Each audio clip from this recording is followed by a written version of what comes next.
வணக்கம் and welcome. நான் உங்க எஸ்.ஆர். ஜெயக்குமார். இந்த வீடியோல எம் ராஜேஷ் டைரக்ஷன்ல ஜெயம் ரவி, பிரியங்கா அருள்மோகன் அவங்க நடிப்புல வெளிவந்திருக்க பிரதர் படம் எப்படி இருக்குன்னு தான் நம்ம இந்த வீடியோல பார்க்க போறோம்.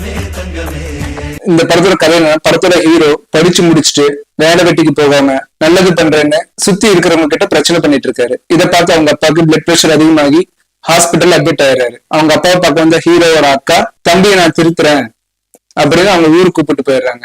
அங்கேயும் போய் இவரு நல்லது செய்யறேன்னு அவரோட வேலையை காட்ட அவங்க அக்காவை வீட்டை விட்டு அனுப்பிச்சிடுறாங்க. அதுக்கப்புறம் ஹீரோ அவங்க அக்காவை அவங்க குடும்பத்தோட சேர்த்து வச்சாரா இல்லையா அப்படிங்கறத இந்த படத்தோட மீதி கதையே. இந்த படத்தோட கதை ஆல்ரெடி நமக்கு தெரிஞ்ச கதை தான்.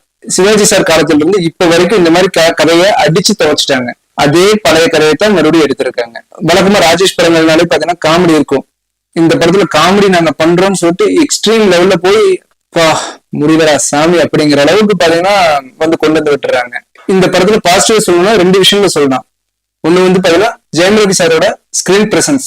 இந்த படத்தை தூக்கி நிறுத்துறது அவர் மட்டும்தான். காமெடி சீன்ஸ் ஆகட்டும், சென்டிமெண்ட் சீன்ஸ் ஆகட்டும், அந்த காட்சிக்கு என்ன தேவையோ அதை கரெக்டா பண்ணிருக்காரு. அதிகமும் போகல, கம்மியும் ஆகல. கரெக்டா இந்த சீனுக்கு என்ன தேவையோ அதுக்கேற்ற மாதிரி பண்ணிருக்காரு. ரெண்டாவது பாசிட்டிவ் சொல்லணும்னா அந்த பாட்டை வச்சுதான் படத்தை ப்ரமோட் பண்ணிருக்காங்க. இப்ப வரைக்கும் அந்த பாட்டு நல்லா ட்ரெண்டிங்ல போயிட்டு இருக்கு. அந்த ஒரு பாட்டை வச்சு எல்லாத்தையும் படம் பாக்குறதுக்கு கொண்டு வந்துட்டாங்க. படத்துல நெகட்டிவா சொல்லணும்னா நிறைய விஷயங்கள் இருக்கு. அதுல முக்கியமா செகண்ட் ஹாஃப்ல ஜெயம் ரவி கிட்ட அவங்க அப்பா ஒரு விஷயம் சொல்லுவாரு. அதை ட்விஸ்ட் நினைச்சு வச்சிருக்காங்க. அதை கேட்டு ஜெயம் ரவி திருந்திடுறாரு. அந்த ஒரே விஷயத்த கேட்டு அவர் திருந்திடுறாரு, மாறிடுறாரு, போய் எல்லாருக்கிட்டையும் மன்னிப்பு கேட்டுறாரு. அந்த அளவுக்கு ஒரு விஷயத்த சொல்றாங்க. ஆனா படம் பாக்குற நமக்கு பாத்தீங்கன்னா எப்படி இருந்தது அப்படின்னா, கிளைமேக்ஸ்ல இதையே ஒரு ட்விஸ்டா ஒண்ணு வச்சு பண்ணிருப்பாங்க. அதை நான் சும்மா சொன்னடா அப்படி சொல்லிதான் முடிப்பாங்கன்னு பார்த்தோம். ஆனா அதை அவங்க எதுவுமே சொல்லல. அதுக்கப்புறம் அதை பெருசாவே அவங்க கொண்டு போகல. அப்புறம் நட்டி சாரையும் சரணியா மேடமையும் சரியா யூஸ் பண்ணல. அவங்க இந்த படத்துக்குள்ள இருக்காங்கன்னு தெரிஞ்ச உடனே கொஞ்சம் கண்டிப்பா அவங்களுக்கு அழுத்தமான கேரக்டர் இதுல கொடுத்துருப்பாங்க அப்படிங்கிற மாதிரிதான் எதிர்பார்த்தோம். ஆனா அந்த அளவுக்கு எல்லாம் எதுவுமே இல்லை. சும்மா இந்த காட்சியை கடந்து போறதுக்காக யூஸ் பண்ண மாதிரிதான் அவங்க ரெண்டு பேர்த்தையும் இந்த படத்துல கொண்டு வந்திருக்காங்க. முக்கியமா இந்த படத்தோட ஹீரோயினை பத்தி சொல்லணும்னா அது ஒண்ணும் இல்ல, கீழே போட்டுரு.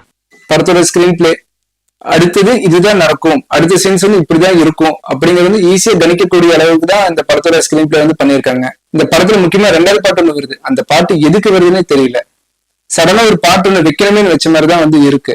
அந்த பாட்டு முடிஞ்சதுக்கு அப்புறம் முக்கியமா ஏதாச்சும் சொல்லுவாங்க அப்படின்னு பார்த்தா அந்த பாட்டை முடிஞ்சோன்னா அடுத்தடுத்து காட்சியில வச்சு கடந்து போயிடுறாங்க. அந்த பாட்டு படத்துக்கு தேவையே இல்லை. வழக்கமா இதுக்கு முன்னாடி ராஜேஷ் படங்களுக்கு இந்த படம் தேவையில்ல, பொழுது போகல, எனக்கு பேருக்கு சும்மா காமெடின்னு ஒண்ணு இருந்தா போதும், நான் குடும்பத்துல இருக்கிற எல்லாத்தையும் நான் கூப்பிட்டு போவேன் அப்படிங்கிறவங்களுக்கு இந்த படம் கண்டிப்பா பிடிக்கும்னு நினைக்கிறேன். இந்த ரிவ்யூ உங்களுக்கு பிடிச்சிருந்தா லைக் பண்ணுங்க, உங்க ஃப்ரெண்ட்ஸுக்கு ஷேர் பண்ணுங்க, மறக்காம நம்ம சேனல் சப்ஸ்கிரைப் பண்ணுங்க.